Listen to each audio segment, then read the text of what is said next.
మనతో శుభలేఖ సుధాకర్ గారు కూడా ఉన్నారు. ఒకసారి మాట్లాడించే 2 నిమిషాలు మాట్లాడండి. 2 నిమిషాలు. ఎన్ని గంటలకు ఓపెనింగ్ ఉంది? ఎవరు వస్తారు? ఎవరు మాట్లాడారు? ప్రెసిడెంట్. Okay, right. ఇక్కడ ప్రెసిడెంట్ గారు కూడా ఉన్నారు. సార్ నమస్కారం. ఇప్పుడు విగ్రహం ఉంది, విగ్రహావిష్కరణ, కాంస్య విగ్రహావిష్కరణ, కట్టుదిట్టమైన భద్రత ఉంది. ఈ మధ్యకాలంలో మనం చూస్తున్నాం, 10-15 రోజుల నుంచి కొంత అల్లరి కూడా నడుస్తుంది, విగ్రహం పెట్టొద్దని. అసలు ఏం చెప్తారు సార్ మీరు? పెట్టాల్సిందే, తప్పకుండా పెట్టాలి. మరి ఎందుకు వ్యతిరేకిస్తున్నారు? అదే ఇంకా వాళ్ళ అభిప్రాయం మనం చెప్పలేం కదా.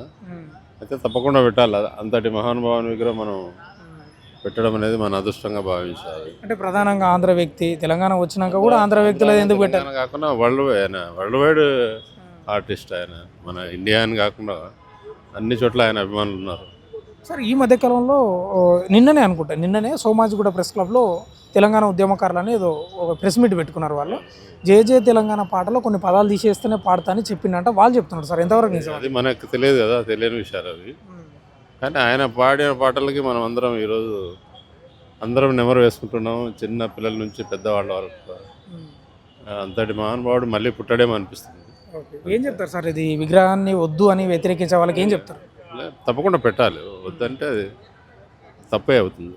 అంటే ఇంకో వాదన కూడా తెస్తారు సార్, అక్కడ చంద్రబాబు నాయుడు తెలంగాణ వల్ల విగ్రహాలు అక్కడ పెడుతున్నాడా, వాళ్ళ ఎందుకు ఎక్కడ పెట్టాలనేది కూడా ప్రశ్నిస్తున్నారు. ఇప్పుడు ఆయన ప్రాంతం అని కాదు కదా, మనకి మొత్తం మన సంగీతానికే ఆయన ఒక రాజు మాదిరి, కాబట్టి తప్పకుండా పెట్టాలి.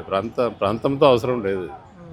అంటే తెలంగాణను వ్యతిరేకించిన వ్యక్తి అనే వాదనలు కూడా వస్తున్నాయి సార్. అది ఎంతవరకు అది కరెక్ట్ మనకు తెలియదు దాని గురించి.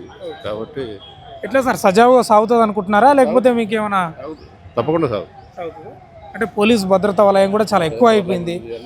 తప్పకుండా జరుగుతుంది, జరగాల్సిందే, జరిగి తీరాలి. ఇక్కడ ప్రెసిడెంట్ గారు చెప్తున్న పరిస్థితి కూడా ఇదే. 100% అట్లా వ్యతిరేకించాల్సిన అవసరం లేదు. ఆయన తెలంగాణ వ్యక్తో లేకపోతే ఆంధ్రప్రదేశ్ వ్యక్తో కాదు, ఆయన భారతదేశానికి సంబంధించిన వ్యక్తి.